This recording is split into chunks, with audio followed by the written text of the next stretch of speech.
Dinala na sa Camp Crame ang isa sa mga umano'y kidnapper na nahuli kahapon sa Davao City. Kabilang siya sa 7 itinuturong dumukot sa isang negosyanteng taga Quezon City. Nakaalerto naman ang Davao City Police habang pinaghahanap ang 3 pang suspect. Makibalita tayo live kay John Bautista ng GMA Davao. John. Mark, mas hinigpitan na ang seguridad dito sa Davao City matapos ang nangyaring barilan kahapon sa pagitan ng mga pulis at ng mga umano'y kidnap for ransom group. Nagpapatupad na rin ng checkpoint sa lahat ng mga kalsadang papasok ng lungsod. Mas mahigpit ang pagbabantay ngayon ng mga otoridad sa lahat ng entry at exit points sa Davao City. Bukod sa pagtitiyak na wala nang makakapasok na kriminal sa lungsod, gusto rin ng mga otoridad na tiyaking mahuhuli ang nasa 3 pang mga sospek sa pagdukot sa isang negosyanteng taga Metro Manila na nailigtas kahapon.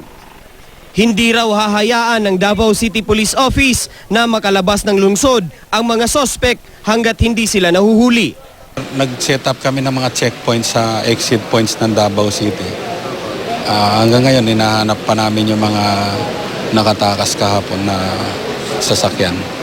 Patuloy namang binubuo ng pulisya ang buong kwento sa nangyaring shootout. Hihimayin daw nila ang kuha ng CCTV ng bangko malapit sa crime scene.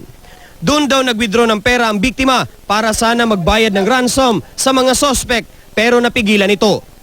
Nakabalik na sa Maynila ang nakaligtas na kidnap victim. Sa kanyang press conference kanina, nagpasalamat siya sa mga otoridad sa kanyang pagkakaligtas. Tumanggi pa rin siyang magpakilala at magpakita ng mukha para sa kanyang seguridad. Pero kinumpirma niyang humingi ng ransom ang mga sospek pero hindi nga nila ito nakuha. Everyday kami nagtatransact in the morning.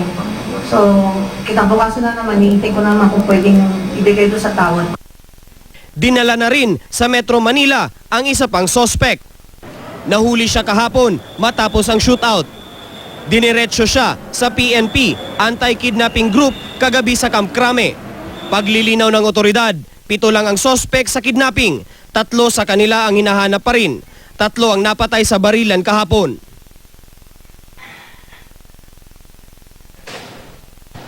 Mark, naniniwala ang Davao City Police at ang mga sundalo na hindi pa nakakalabas ng lungsod ang mga pinaghahanap na mga kidnapper at patuloy pa rin ang pag-cooperate ng mga bangko o ng bangko na malapit sa pinangyarihan ng shootout kahapon. Yan na muna ang latest mula rito sa Davao City.